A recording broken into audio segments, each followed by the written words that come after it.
पिछले एपिसोड में हमने देखा था कि चैनमिंग ने वो स्पिरिचुअल फ्लूइड खा लिया था, जिस वजह से उसके अंदर से इतनी ज्यादा पावर बाहर निकल रही थी कि वो खुद की पावर को कंट्रोल नहीं कर पा रहा था। ऐसा लग रहा था कि वो पावर उसकी फिजिकल बॉडी को डिस्ट्रॉय कर देगी। लेकिन यहाँ पर कुछ गड़बड़ी ना हो इससे पहले श्यामी वहाँ पर पहुंच जाती है, जो चैनमिंग को बचाने के लिए अपनी पावर का इस्तेमाल करते हुए उस फ्लूइड के स्पिरिचुअल ऑरा को कम कर रही थी, ताकि वो इतना कम हो जाए कि चैनमिंग उसे आसानी से कंडेंस कर ले। और श्यामी की मदद से चैनमिंग ने ये काम करके भी दिखाया था। लेकिन तब वहाँ पर लिंगर आती है, जो चैनमिंग से कहती है कि मेरे दादाजी को ग्रेट यान एम्पायर ने उठा लिया, वो लोग उन्हें कहीं लेकर चले गए, इसलिए आपको उन्हें बचाना होगा। ये सुनकर चैनमिंग ग्रेट यान एम्पायर में जाने के लिए तैयार हो जाता है, जिसके बाद यहाँ से ये एपिसोड शुरू होता है। तो इस एपिसोड की शुरुआत में कांग यूई जो थी वो बड़ी टेंशन में बैठी हुई थी कि चैनमिंग तो यहाँ से मैंने सुना कि ग्रेट यान एम्पायर में चला गया, कहीं वो जाकर उसे कुछ हो न जाए, वो सुरक्षित हो, मैं बस वही चाहती हूँ। जासूस उससे कहता है कि तुमने सुना नहीं, ये बात 100% सच है, मैंने खुद अपनी आंखों से चैनमिंग को जाते हुए देखा है कि वो ग्रेट यान एम्पायर में चला गया। कांग यूई कहती है कि देखो तुम यहाँ के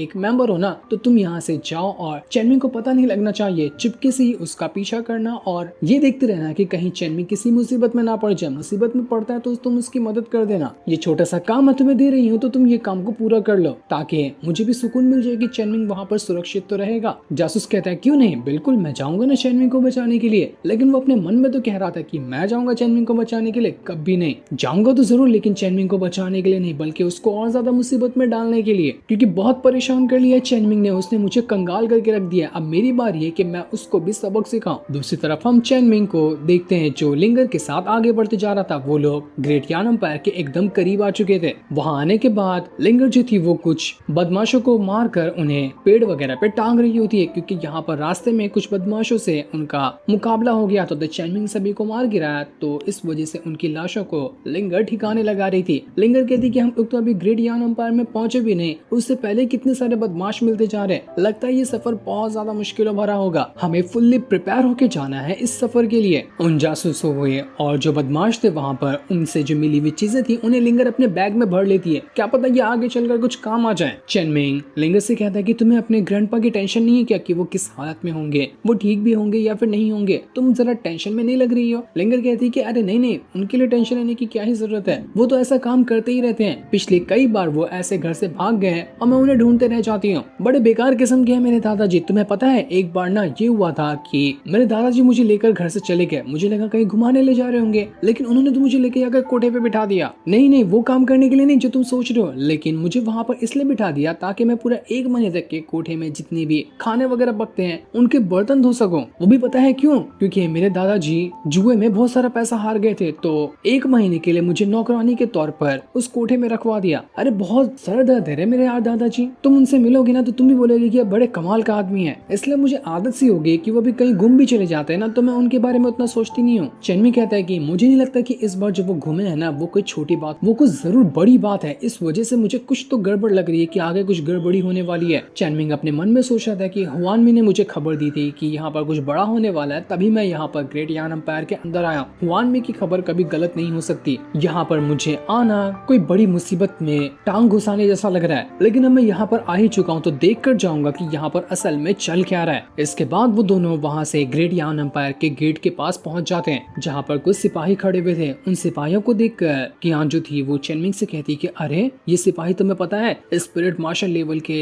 लेवल 3 पर है और दूसरा वाला लेवल 5 पर है, बड़े ही कमाल के लोग हैं यार, ये इतने अच्छे कल्टीवेटर को यहाँ पर गेट का सिपाही बना के रखा गया, मतलब कि अंदर कितने पावरफुल लोग होंगे। चैनमिंग जरा संभल के रहना, बहुत खतरनाक होने वाला है ये। चैनमिंग कहता है मुझे कोई घंटा नहीं फर्क पड़ता, वैसे भी मेरी हड्डियां अकड़ रही है, थोड़े बहुत ऐसे बंदे मारने को मिल जाए तो मेरी कसरत हो जाएगी। इसके बाद आगे बढ़ते हुए लिंगर जो होती है वो कुछ स्पिरिचुअल स्टोन निकालकर सिपाहियों को दे देती है, जो स्टोन उसने उन्हीं बदमाशों के बैग में से खाली किया था। लेकिन 2 स्टोन देकर जैसे वो ग्रेट यान एम्पायर के अंदर जाने वाली होती है, सिपाही उसे रोक लेते हैं कि नहीं, तुम्हारे कपड़े देखकर और तुम्हारे साथ जो ये बंदा है इसके कपड़े देखकर मैं दावे से कह सकता हूँ कि तुम लोग गरीब नहीं हो, तो 2 यहाँ पर स्टोन से काम नहीं चलेगा, पूरे के पूरे 100 देने पड़ेंगे, तभी मैं तुम दोनों को ग्रेट यान एम्पायर के अंदर जाने दूंगा, वरना यहीं से अपना रास्ता नापो, फट से निकल लो। लिंगर सिपाही से कह देगी अबे आंख के अंधे, तुझे पता भी है क्या 100 सिक्के जो तू स्टोन मांग रहा है वो कितने होते हैं, अब अपना घर बेच दूंगी तो भी नहीं आएगा इतना, तू पागल है क्या, कहाँ से लाऊं मैं 100 यहाँ पर स्पिरिचुअल स्टोन, तेरे अंदर कितना लालच भरा है उसकी कोई हद नहीं है, तुझसे अच्छे तो रोड के भिखारी होते हैं, वो 1 सिक्के में भी मान जाते हैं। ये सुनकर उस सिपाही को को बहुत ज्यादा गुस्सा आ गया था कि आखिर तेरी हिम्मत कैसे हुई ग्रेट यान अंपायर के सिपाहियों को भिखारी से कंपेयर करने की। तुझे मैं भिखारी दिखाई देता हूँ क्या? रुक, अब तुझे बताता हूँ कि ये भिखारी क्या कर सकता है। इसके बाद वो अपनी पावर का इस्तेमाल करते हुए लिंगर के ऊपर अटैक करने वाला था, लेकिन तभी 1 सेकंड के अंदर चेनमिंग वहां पर आता है और अपनी पावर का इस्तेमाल करते हुए उसके वेपन को वहीं पर स्टॉप कर देता है। ये देखकर वो सिपाही एकदम दंग रह चुका था कि अरे ये क्या हुआ, ये बंदा तो बिजली की रफ्तार के साथ यहाँ पर आ गया और इसने 1 सेकंड में मेरे वेपन को भी रोक लिया। बंदा कमाल का लग रहा है, लेकिन मैं तो इसको नहीं छोड़ने वाला। लेकिन वो कुछ कर पाता इससे पहले चेनमिंग उसका वेपन उठाता है और उसे वेपन के साथ ही उड़ाकर 1 सेकंड में दूर फेंक देता है। जिस सिपाही को अभी चेनमिंग ने फेंका था वो सिपाही अपने साथियों से कहता है कि अबे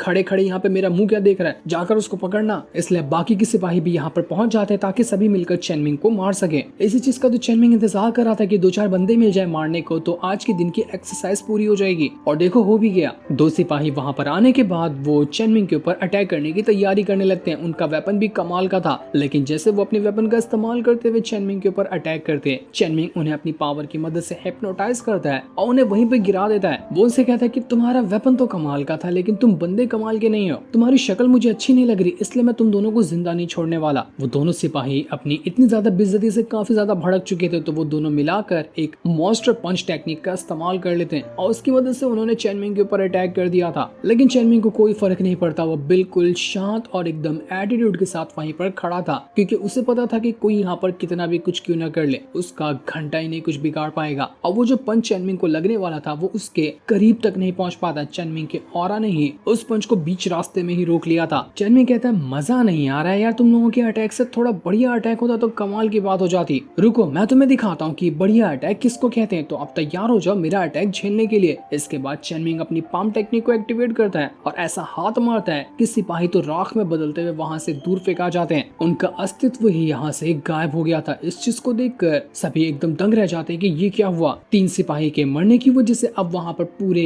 15-20 सिपाही पहुंच चुके थे, जो सभी एक साथ तीर कमान लेकर चेनमिंग के ऊपर अटैक करने के लिए तैयार थे। चेनमिंग कहता है एक से भले 15-20, चलो 15-20 को एक साथ खत्म किया जाए, ये कीड़े मकोड़े बहुत ज्यादा उछल रहे हैं। इसके बाद चेनमिंग अपनी पावर का इस्तेमाल करते हुए अपने स्पिरिचुअल वर्ल्ड के अंदर वही थंडर वाला तालिस्मान बनाना शुरू कर देता है। इस वजह से तो यहाँ पूरा का पूरा मौसम ही बदल गया था, हर तरफ बिजलियां गिरना शुरू हो जाती है, जिस चीज को देखकर सभी सिपाही अपनी पतलून गीली कर लेते हैं कि भाई ये क्या हुआ, इस बंदे ने तो तूफान और बिजलियों को लेकर आ गया। इसके बाद तो चेनमिंग 1 सेकंड में उन सभी को वहां पर खत्म कर देता है। दूसरी तरफ हम ग्रेट यान अंपायर के सेकंड प्रिंस को देखते हैं, जिसका नाम शू यान है। वो बड़ा ही टेंशन में बैठा हुआ था। वो अपने पास एक तरह की उसके पास सील होती है, उसको एक्टिवेट करता है। उसके अंदर से एक लड़की बाहर निकल कर आती है। वो लड़की ह्यूमन कम किसी तरह की फेरी ज्यादा लग रही थी और उस लड़की का नाम बीवी होता है। बीवी मतलब वाइफ वाली बीवी नहीं, लेकिन बी और वी वाली बीवी। खैर छोड़ो, दोनों प्रोनाउंस तो एक ही जैसे होते हैं। हाँ, तो ये बीवी कह रही थी यहाँ पर कि मुझे ना यहाँ पर थोड़ा थोड़ा डेंजर करीब आने का एहसास हो रहा है, ऐसा लग रहा है कि कुछ गड़बड़ी यहाँ पर होने वाली है। मैंने अपनी पावर की वजह से ना ये चीज का पता लगाया कि चेनमिंग नाम का एक बंदा ग्रेट यान अंपायर के अंदर एंट्री मारा है। उसके पास एक हाई लेवल का डिवाइन ट्रेजर भी है। उसने आते साथ ही 15-20 सिपाही को 1 सेकंड के अंदर मौत के घाट उतार दिया। वो बड़ा ही खतरनाक बंदा लग रहा है। मुझे नहीं लगता कि जितनी अभी मेरे पास हाल फिलहाल पावर है या जितनी तुम्हारे पास पावर है ना, तो उसका मुकाबला हम कर पाएंगे। मुझे लगता है कि चेनमिंग से लड़ने के लिए हमें तियान हाओ को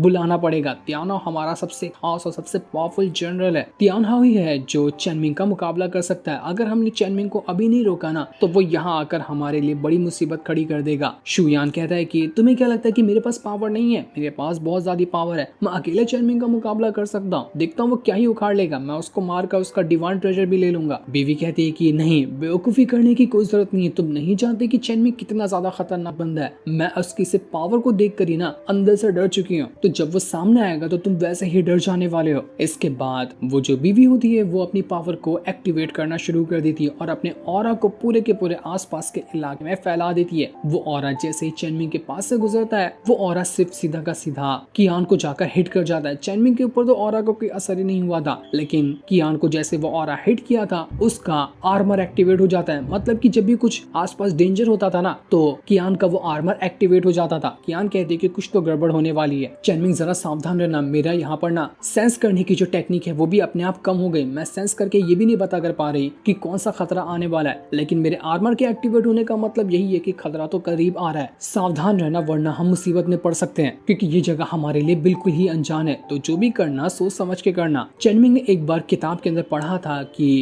इस ग्रेट यान अंपायर के अंदर ना थीफ सेंट नाम का एक बंदा रहता है, उसके पास बहुत सारी जानकारी है। वो अक्सर यहाँ के होटलों में चाय वगैरह पीने के लिए आता है। तो चैनमिंग डिसाइड करता है कि वो थीफ सेंट से ही मिलने के लिए जाएगा। इसलिए चैनमिंग वहाँ से एक होटल के अंदर आता है और काफी घंटों तक के वो एक के बाद एक करते हुए चाय पीने लग गया था, लेकिन यहाँ पर कोई बंदा थीफ सेंट के बारे में बात करते हुए उसको मिलता ही नहीं है। लिंगर कहती है कि चैनमिंग क्या कर रहे हो, कितना टाइम वेस्ट हो गया, हम आगे नहीं जाना है क्या हमें, कि हम यहीं पे बैठे रहेंगे। चैनमिंग को गुस्सा आ रहा था तो वो यहाँ पर सीधा एक वेटर को बुलाता है और उससे कहता है कि देख मेरे पास ना बहुत सारे सिक्के हैं, मैं तुझे ये सारे स्पिरिचुअल स्टोन दे दूंगा, उसके बदले तू मुझे ये बता कि थीफ सेंट मुझे कहाँ मिलेगा, मुझे उसके बारे में जानकारी हासिल करनी है। वेटर कहता है कि देखो मैं ग्रेट यान अंपायर में हर एक बंदे को जानता हूँ, लेकिन मैं सिर्फ मॉर्टल लोगों को जानता हूँ, लेकिन जो तुम जिसकी बात कर रहे हो ना थीफ सेंट, वो एक इमॉर्टल है, काफी ज्यादा हाई लेवल का बंदा है, तो मैं इमॉर्टल वगैरह की कोई जानकारी नहीं रख सकता, मुझे माफ कर देना, मैं तुम्हारी इसमें कोई मदद नहीं कर पाऊंगा। लेकिन जैसे ही चैनमिंग ने यहाँ पर थीफ सेंट का नाम सुना था, उसी होटल के अंदर बैठा हुआ एक बंदा उठकर वहाँ से चला जाता है। ऐसा लग रहा था कि उसे थीफ सेंट के बारे में कुछ न कुछ तो पता है। चैनमिंग को पता चल चुका था कि अगर मैं इसका पीछा करूँ तो मुझे खुद मालूम पड़ जाएगा थीफ सेंट मुझे कहाँ मिलेगा।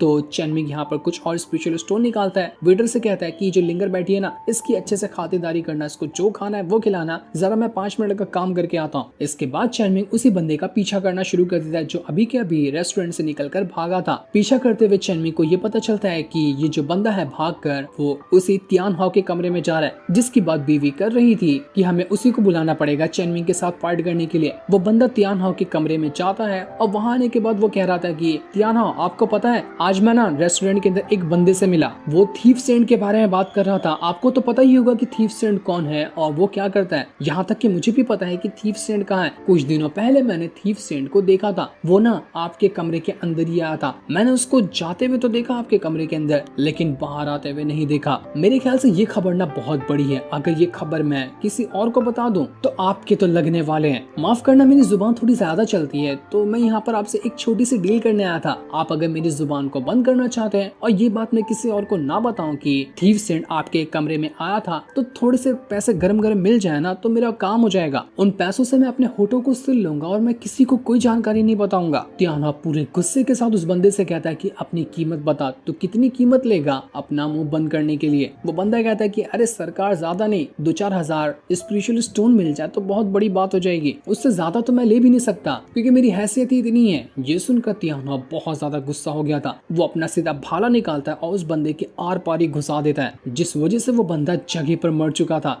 लगता है तू अब सेटिस्फाई हो गया होगा अपनी कीमत से, यही कीमत तुझे चाहिए थी ना, तो देख तुझे मैंने तेरी कीमत दे दी, वो भी सूद समेत। ये तियान हाओ तो बड़ा ही खतरनाक बंदा लग रहा था। जो सीन दिखाते ही ये एपिसोड यहीं पर एंड हो जाता है। Thanks for watching.